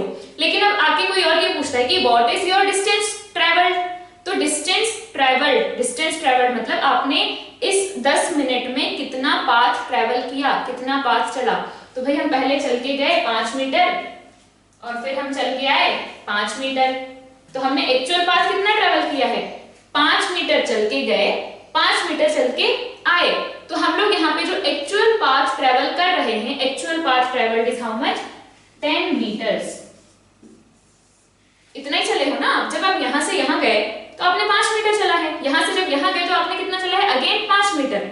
डिस्टेंस तो आपने 5 मीटर ही चला है, ऐसे और फिर ऐसे, तो टोटल कितना चल लिया आपने? 10 मीटर। तो यहाँ पे हमें क्या चीज समझ में आई कि डिस्टेंस की जब हम बात करते हैं, एक्चुअल पाथ लेंथ की जब हम बात करते हैं, तो हम डायरेक्शन की बात नहीं करते, हमने कितना चला है हम सिर्फ वो देखते हैं। सो डिस्टेंस इज स्केलर, क्योंकि उसमें हम डायरेक्शन की बात नहीं कर रहे हैं, हम प्लस माइनस की बात नहीं कर रहे हैं। सो डिस्प्लेसमेंट हमें पता चल गया, it's a vector because it has direction as well as magnitude. Distance it's just a length, it's a kind of length. जैसे हम किसी लेंथ को बोले कि इस बोर्ड की जो लेंथ है यहाँ से यहाँ वो 5 मीटर है या 10 मीटर है, जो भी है, तो वो एक लेंथ के जैसा है। और लेंथ कभी नेगेटिव नहीं हो सकती, ये तो नहीं बोलेंगे ना ये जो बोर्ड है उसकी लेंथ -5 मीटर है, ऐसा बोलते हैं क्या? नहीं, लेंथ तो कैसी होगी? Positive, +5 metre, 5 metre, 10 metre, 15 metre. तो जो डिस्टेंस है वो कैसा है? Actual path length. तो length it is taken always positive. आप किधर भी चल के जाओ, एक्सक्यूज मी, अगर आप t = 0 पे चलना शुरू करते हैं, जैसे मैंने लेक्चर की शुरुआत में यहां से मैंने चलना शुरू किया, ठीक है, हम चल के पूरे लेक्चर में बहुत डिस्टेंस चल के हम यहाँ पे वापस आ गए, ठीक। तो अब मुझसे पूछा जाएगा कि भाई लेक्चर की शुरुआत से लेकर के एंड तक व्हाट वाज देयर डिस्प्लेसमेंट, तो डिस्प्लेसमेंट क्या हो जाएगा? 0, because I am not displaced, मैं तो वहीं पे खड़ी हूँ जहां पे थी, तो इसका मतलब मेरा डिस्प्लेसमेंट क्या है? 0। लेकिन हम लेक्चर के बीच में कितना सारा चले हैं, पहले यहाँ पे चले, फिर ऐसे चले, ठीक है, फिर थोड़ी देर खड़े रहे, फिर उसके बाद घूम के पढ़ाया, तो अब डिस्प्लेसमेंट कितना है? जो मैंने एक्चुअल पाथ चला है, कितना चला है? बहुत सारा डिस्टेंस चल लिया होगा। तो हम लोग क्या करते हैं, डिस्टेंस जब बोलते हैं तो सिर्फ पॉजिटिव लेते हैं, और डिस्प्लेसमेंट जब लेते हैं तो विथ डायरेक्शन लेते हैं। तो डिस्टेंस इज अ स्केलर और displacement is a vector. Displacement has both magnitude and direction. अब यहाँ पे इस प्रॉब्लम पे वापस आ जाते हैं हम। तो हम जब पाथ 1 से चल के जा रहे हैं, पाथ 1 से जब हम चल के जा रहे हैं, तो what is our distance? Distance travelled is 8 metre and what is our displacement? Displacement बताओ कितना होगा? 8 होगा या 5 होगा? क्या होना चाहिए? क्या है आप लोग का आंसर? जिन लोगों का आंसर डिस्प्लेसमेंट में है 5 मीटर, वेरी गुड, और जिनका 8 है उनको समझ में नहीं आया है, तो वो उसको दोबारा जाकर के पीछे देखें और समझें। डिस्टेंस क्या हो जाएगा? डिस्टेंस है आपका एक्चुअल पाथ ट्रेवल। तो जब आप फर्स्ट पाथ से जा रहे हैं तो एक्चुअल में कितना चले हैं? 8 मीटर चले हैं, लेकिन आप डिस्प्लेस कितना हुए हैं? तो डिस्प्लेस हम हुए हैं यहां से यहां, शॉर्टेस्ट पाथ देखना है, जो जादू से आप चले गए थे, जादू से आप जाने की जो ताकत रखते हैं, जो पावर रखते हैं, वो है आपका डिस्प्लेसमेंट। तो यहां से सीधा डिस्टेंस कितना है? 5 मीटर। सीधा जो लेंथ है वो कितना है? 5 मीटर। तो मैग्नीट्यूड क्या होगा आपके डिस्प्लेसमेंट का? 5 मीटर। और डायरेक्शन क्या हो जाएगा आपके डिस्प्लेसमेंट का? A से B। क्या हो जाएगा? A से B। अब वो डिपेंड करता है, मैंने अगर इस लाइन को x मान लिया, इस लाइन को अगर मैंने x मान लिया, तो हम क्या बोल देंगे? 5 + 5, ठीक है ना? इस लाइन को अगर मैंने x मान लिया तो क्या हो जाएगा? +5 i कैप बोल सकते हो, ठीक? तो ये चीज तो अभी हम देखते हैं धीरे धीरे। अब यहाँ पे इस पाथ से जब हम गए तो आपका एक्चुअल डिस्टेंस कितना होगा? Actual distance will be again 10 metre, your distance will be 10 metre, लेकिन डिस्प्लेसमेंट अगेन कितना है? It is 5 metre in direction A to B। So your distance depends on the actual path length. It is मतलब distance ही actual path length है। It depends on your path, आप किस path से गए हैं उस पर डिपेंड करता है। डिस्प्लेसमेंट कैसा है? It doesn't depend on the path, आप किस पाथ से जा रहे हो हमको कोई फर्क नहीं पड़ता। आपको मान लो यहाँ से वहां पहुंचा, जिसने धक्का देके पहुंचाया था, मान लो आप 2 चक्कर लगा के घूम के यहाँ पे थे पहले आप, फिर आपको किसी ने 2 चक्कर लगाया और वापस लाके फिर वहां बिठा दिया, तो डिस्प्लेसमेंट कितना आएगा? Displacement again d in this direction ही आएगा, क्योंकि हम कोई जब हमको आके पूछेगा कि डिस्प्लेस कितना हुए हो, तो आपको देखना है कि आप कहाँ थे और कहाँ हैं, तो बस उसका मैग्नीट्यूड क्या आ जाएगा? वो लेंथ, शॉर्टेस्ट लेंथ, और डायरेक्शन क्या आ जाएगा? इस पॉइंट से इस पॉइंट। अगर आपको धक्का देके किसी ने यहां से यहां पहुंचाया तो ये डिस्टेंस हो जाएगा मैग्नीट्यूड एंड ये डायरेक्शन हो जाएगा, यही डायरेक्शन हो जाएगा डिस्प्लेसमेंट का डायरेक्शन। क्लियर है ये चीज? तो जो डिस्प्लेसमेंट है वो doesn't depend on the path, doesn't depend on the actual path, it depends on the only initial position and final position. किस पे डिपेंड करता है? Initial position and final position. अब बात आ गई पोजीशन की भैया, इनिशियल एंड फाइनल पोजीशन, तो हमने पोजीशन वेक्टर पढ़ा था। अब हम क्या करते हैं? इनिशियल पोजीशन का पोजीशन वेक्टर लिखेंगे, फाइनल का पोजीशन वेक्टर लिखेंगे, और अब देखते हैं कि हम डिस्प्लेसमेंट को उससे रिलेट कर सकते हैं क्या। क्योंकि मैंने एकदम शुरू में क्या बताया था कि मैंने 2 पॉइंट्स लिए थे 3, 4, 7, 2। अगर P से Q पे पहुंच गया मतलब वो क्या हुआ है? मूव हुआ है। मूव हुआ है, अगर हम बोले कि P से Q गया है मतलब वो डिस्प्लेस भी हुआ है। तो इस तरीके से कुछ पोजीशन में चेंज आया तो उसको हम पोजीशन वेक्टर बोल रहे हैं। तो यही हम यहाँ पे रिलेट करने की कोशिश करेंगे। ये रहा हमारा पॉइंट A और ये है पॉइंट B। अब हमें पोजीशन वेक्टर लिखने के लिए क्या चाहिए? XY कोऑर्डिनेट चाहिए। तो यहाँ पे पहले ये था इस जगह पे और बाद में ये पहुंच गया इस जगह पे। इसका हमने पोजीशन वेक्टर लिखा r1 और इसका हमने पोजीशन वेक्टर लिखा r2। ठीक है, इनिशियली वो r1 पे था, फाइनली वो r2 पे है, और इसको हम लिख रहे हैं मान लो s vector. s vector is the displacement. s vector is what? Displacement. Clear है?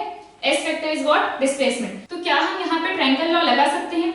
ये है हमारा वेक्टर 1, ये है वेक्टर दूसरा और ये है वेक्टर तीसरा। हमने ट्रायंगल लॉ में ये पढ़ा है कि इस तरीके से अगर 2 वेक्टर है तो इनका रिजल्टेंट ये तीसरा वेक्टर होगा। ये है अगर r1 ये r2 तो ये आ जाएगा r। तो यहाँ से हम क्या लिखेंगे? r1 + r2 = r।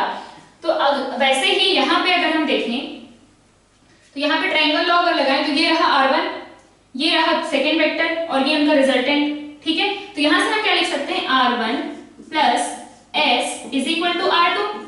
क्या हम लिख सकते हैं ऐसा? r1 + s = r2। तो यहां से हमारे पास डिस्प्लेसमेंट क्या आया? डिस्प्लेसमेंट वेक्टर क्या आया? r2 - r1। क्या आया?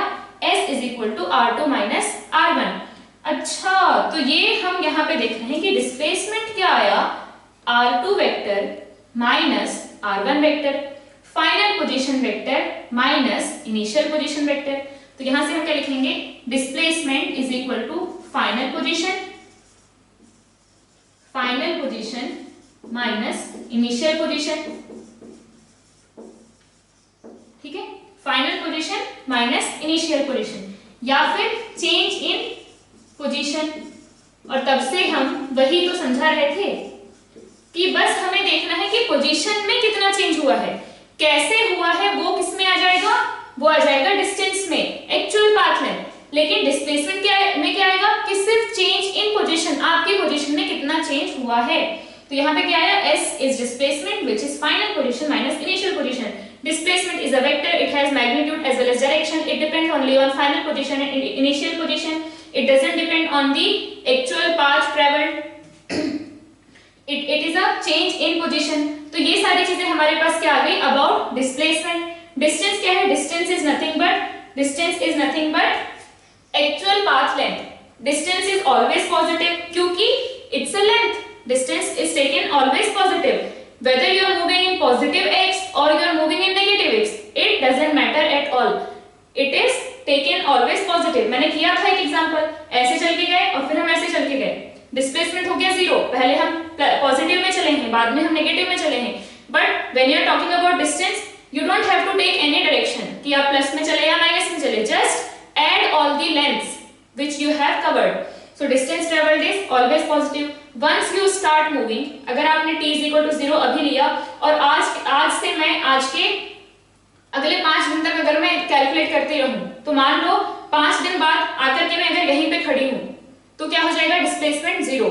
लेकिन डिस्टेंस क्या होगा, दिन भर में हम कितने बार चलते हैं, कितनी जगह जाते हैं, खाने जाते हैं, सोने के लिए जाते हैं, इतनी सारी जगह जाते हैं हम चल के, सबको अगर हम ऐड करते जाएंगे तो 5 दिन में पता नहीं हम लोग कितना सारा डिस्टेंस चल चुके होंगे। लेकिन अगर at last if I am standing at this position only, then my displacement will be 0। पूरा काम क्या हो जाएगा, पूरा काम 0 हो जाएगा।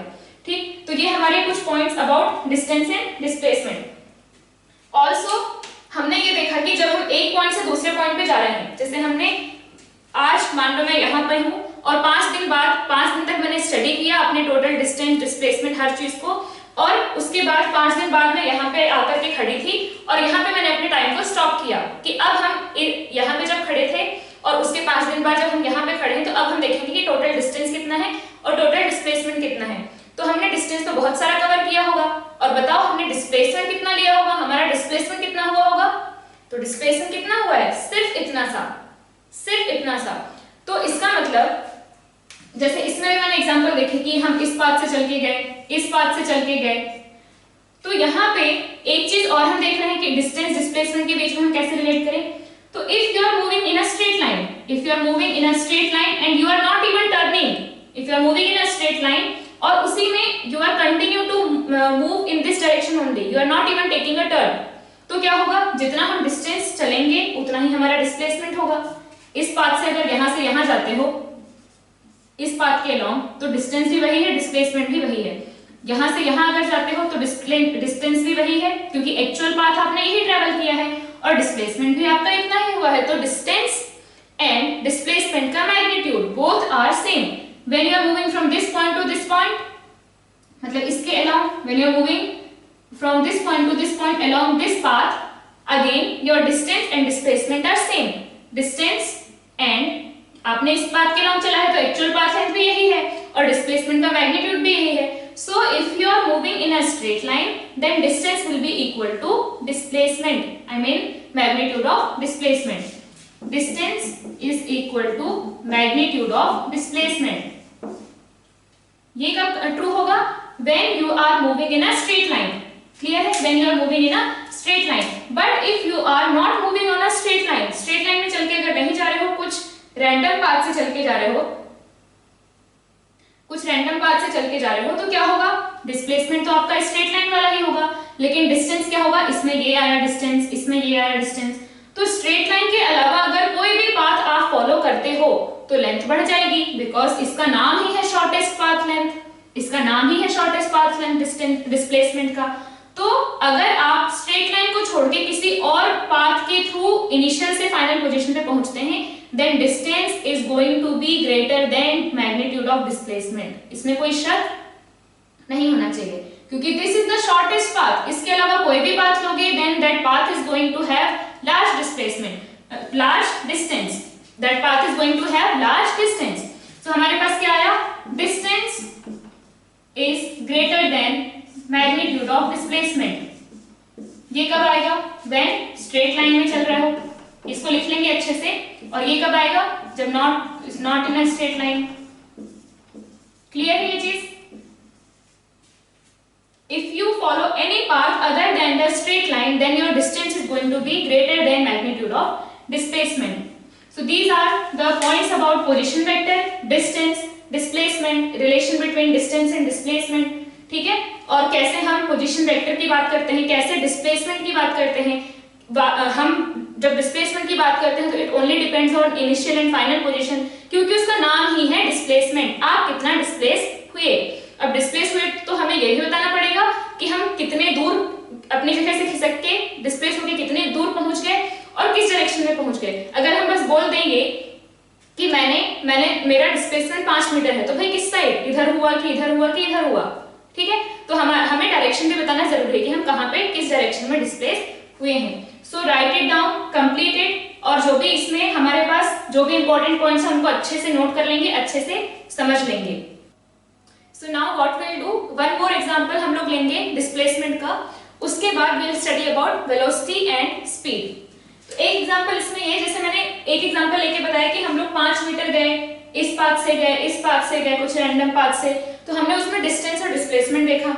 वैसे ही अब हम लोग यूनिट डायमेंशन में चल रहे हैं, मतलब एक यूनिट डायमेंशन मतलब एक ही लाइन के अलॉन्ग चल रहे हैं, एक स्ट्रेट लाइन के अलॉन्ग चल रहे हैं।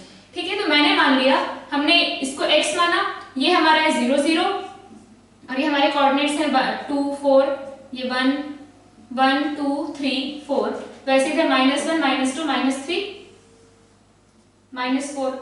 ठीक है, इनिशियली -3 -2 -1, इनिशियली पार्टिकल जो था वो यहाँ पे था, मान लो इस पॉइंट पे, ये पॉइंट A हो गया, और ये यहाँ से इस पॉइंट से आया है इस साइड, ये पॉइंट B हो गया, ये इस पॉइंट से आया है इस B पॉइंट पे। ठीक, थ्रू दिस पाथ, नेक्स्ट यहां से स्टार्ट किया, then it has come to this point, next तो ये किस तरीके से गया होगा, कुछ ऐसे, नेक्स्ट अगेन इस टाइप से आया, और एक पाथ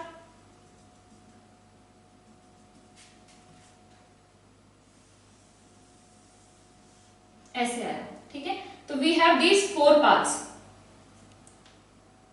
यहां से स्टार्ट किया, फिर ऐसे चल के गया और फिर ऐसे आया। क्लियर है? तो यहां पे हम क्या देख रहे हैं, initially the particle was at A, finally the particle is at B। अब यहां पे क्या किया मैंने, मान लो हम उस पार्टिकल को लेके जा रहे हैं घसीट के, तो हमने क्या किया, पहले केस में in first case we are taking it like this through this path, second case में वी आर टेकिंग इट यहां से पहले ऐसे लेके गए, फिर यहां पहुंचे, थर्ड में डायरेक्टली ऐसे गए, फिर ऐसे गए। तो इसमें हम लोगों को पूछा गया कि व्हाट इज द डिस्प्लेसमेंट। ये केसेस हैं 1 2 3 एंड ये 4th।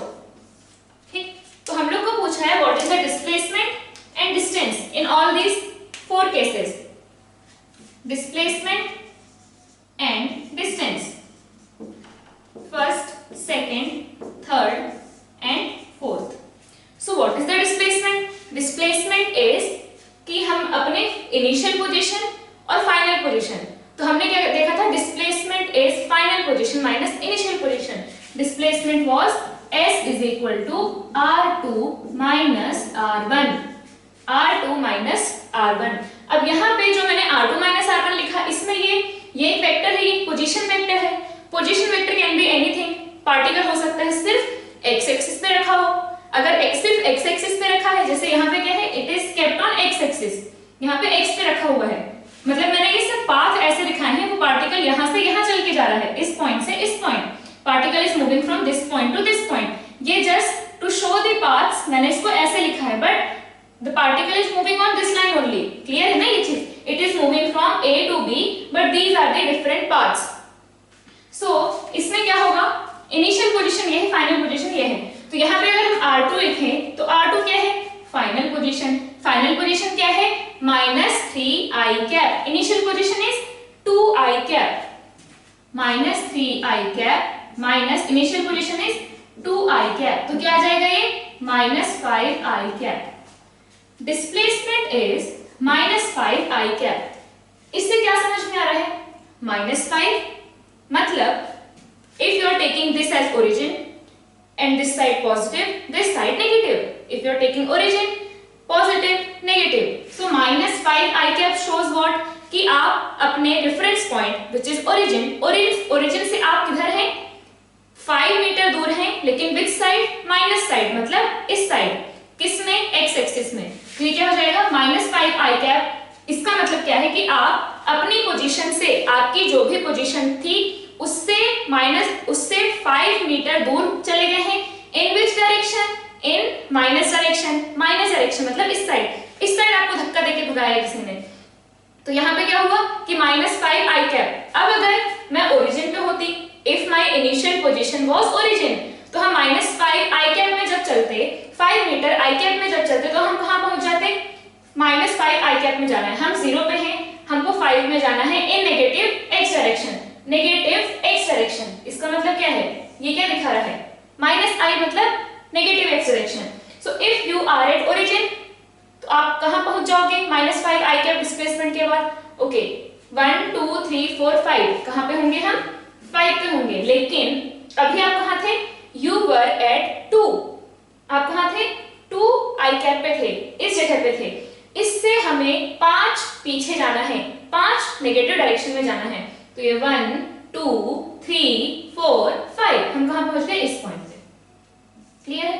तो डिस्प्लेसमेंट के लिए हमने क्या किया, we saw the initial position which was 2i cap, we saw the final position which was -3i cap.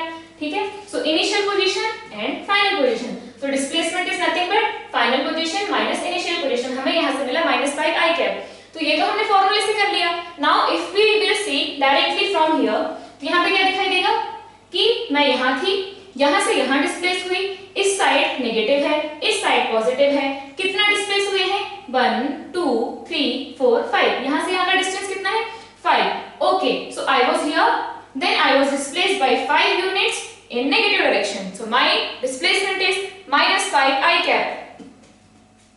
अब बिकॉज दीज वेक्टर्स, यहाँ पे हमने i कैप लिखा, अब ये i cap it will come everywhere, हर जगह आएगा। तो हम लोग क्या करते हैं, वन डायमेंशन में you don't have to use i cap, just plus minus use करोगे तो चलेगा। जस्ट माइनस भी लिखा तो आप समझ जाओगे ना कि it is -x, just +x लिखा तो भी, +5 लिखा तब भी आप समझ जाओगे कि it is +x side. So you don't have to write this i।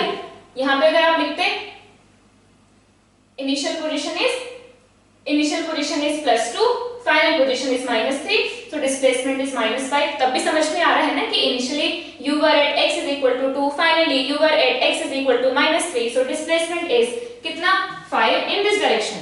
so यहाँ पे हमें i कैप यूज करने की जरूरत नहीं है। but when your r2 r1, जब आपकी पोजीशंस कैसी होंगी, 3D में होंगी, कि आपका कुछ x कोऑर्डिनेट भी है, y कोऑर्डिनेट भी है, z कोऑर्डिनेट भी है, then you will have to write i cap plus 2j cap plus 3k cap, ऐसे करके कुछ वेक्टर्स आएंगे। so here we don't have to write i cap and all. तो यहाँ पे हमारा डिस्प्लेसमेंट डायरेक्टली हम क्या लिख सकते हैं, s vector is equal to delta x is equal to x2 minus x1, ऐसे लिख सकते हैं, because we don't have to write अब i cap j cap and all. तो ये आ जाएगा x2, ये हो गया फाइनल पोजीशन, ये हो गया इनिशियल पोजीशन। तो in one dimension we can write delta x is equal to displacement delta x is equal to x2 is final position, x1 is initial position, so delta x is equal to x2 minus x1। ये one dimension में है। अगर वही यहाँ पर जो displacement है वो इस डायरेक्शन में हो रहा होता, तो हम क्या लिख देते, delta y is equal to y2 minus y1। बाकी अभी हम जब मोशन पढ़ेंगे तो हम इसी डायरेक्शन में लेते रहेंगे। तो यहाँ पे क्या आ जाएगा, delta x is the displacement which is equal to x2 minus x1। Okay, so displacement हो गया। नाउ हमें पूछा है डिस्टेंस। तो अब इस केस में in first path, this is the first path। First path में initial position is 2, final position is -3, displacement कितना आया -5। ओके भाई, डिस्टेंस कितना आया? डिस्टेंस यहां से आप जो चल के गए, यहां से यहां जब डिस्प्लेस हुए, when you are displace from this place to this place, displacement कितना है? ये लेंथ है 5, डायरेक्शन है -x, तो डिस्प्लेसमेंट हमने लिखा -5। और अगर हम इसको 1 मीटर 1 मीटर 1 मीटर ले तो ये हो जाएगा -5 मीटर। नाउ हम लोग को पूछा कि इसमें डिस्टेंस कितना ट्रेवल किया, तो भाई विच path it has, this particle has travelled this path, तो इस पाथ में वो कितना चल के गया? यहां से ऐसे क्या हो रहा है, वो चल के जा रहा है, चल के यहां पहुंच गया। तो कितना चला वो? भाई चल के हम कितना गए? 5 मीटर चल के गए हैं हम, तो कितना आ जाएगा displacement? Displacement will B, sorry, कितना आएगा डिस्टेंस? 5 मीटर। कितना डिस्टेंस चला हमने? 5 मीटर चला। बस कुछ सोचना ही नहीं है, किधर चला, आगे चला, पीछे चला, ऊपर नीचे, पता नहीं कौन सी दिशा में चला, हमें नहीं पता। बस हम क्या लिखेंगे कि हमने 5 मीटर चला है, भी हमको इतना पता है। ठीक है, तो डिस्टेंस आ गया 5 मीटर्स।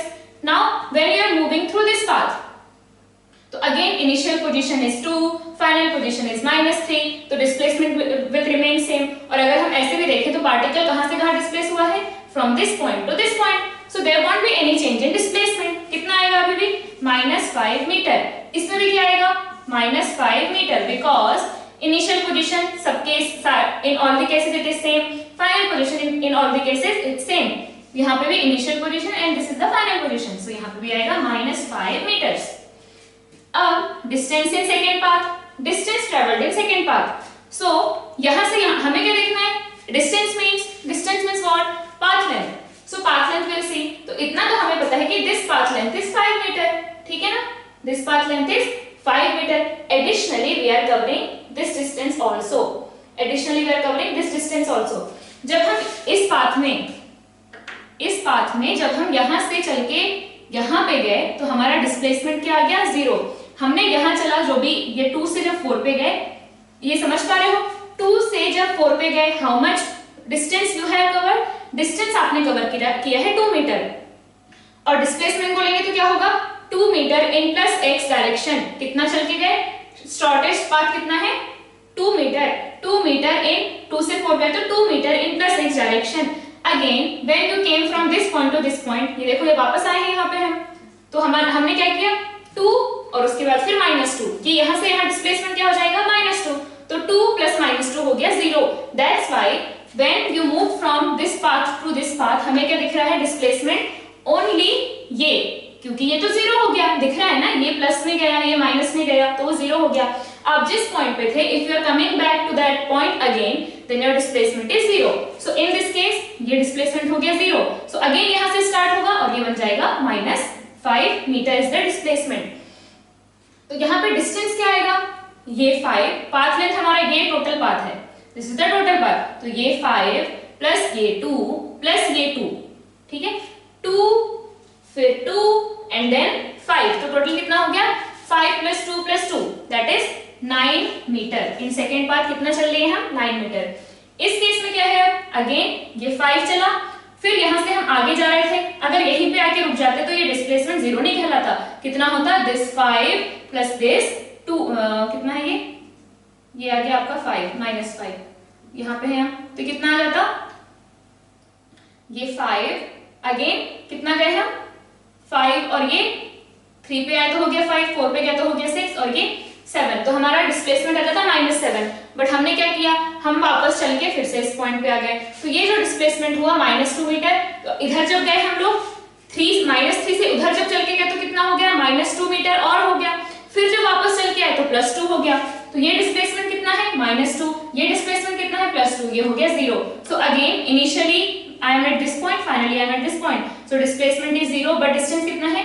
5 + 2 + 2, टोटल कितना हो गया डिस्टेंस? 9 मीटर, तो ये जाएगा 9 मीटर। यहाँ पे क्या होगा? Again this displacement is 0 and यहां से जो यहां चल के आए वो डिस्प्लेसमेंट 0, तो ओनली डिस्प्लेसमेंट क्या बचा? ये बचा। क्लियर है ये चीज? तो यहाँ पे भी डिस्प्लेसमेंट आया -5 मीटर, बट डिस्टेंस कितना है? ये तो है 5, ये कितना है? 2, ये कितना है? 2, दिस इज आल्सो 2, ये 2 और ये 4 × 2 कितना हो गया? 8 + 5 13 meters. So displacement is always -5 meter, but distance कितना है? कभी भैया यहाँ पे है हमारा यहाँ पे डिस्टेंस कितना है 5 मीटर, क्योंकि हम स्ट्रेट लाइन में चल रहे हैं। जो भी डिस्प्लेसमेंट होगा मैग्नीट्यूड ऑफ जो भी डिस्प्लेसमेंट होगा उसका मैग्नीट्यूड ही इक्वल टू डिस्टेंस होगा। तो यहाँ पे आ गया distance 5 meter, displacement -5 meter, distance 9 meter, displacement -5 meter, distance 9 meter, displacement -5 meter, distance 13 meter, displacement -5 meter. So this was one more example just to understand कि हम लोग डिस्टेंस और डिस्प्लेसमेंट कैसे देखते हैं। ठीक है, इसको नोट कर लेंगे। इसके बाद हमें आगे बढ़ना है, स्पीड एंड वेलोसिटी के बारे में पढ़ना है, स्पीड एंड वेलोसिटी। ठीक है, तो स्पीड, भाई स्पीड क्या है? अभी जो डिस्टेंस एंड डिस्प्लेसमेंट में whatever lag you have just completed, थोड़ा सा बैक करके जो भी देखना है, जो चीज समझ नहीं आई या फिर नोट नहीं कर पाए उसको नोट कर लो।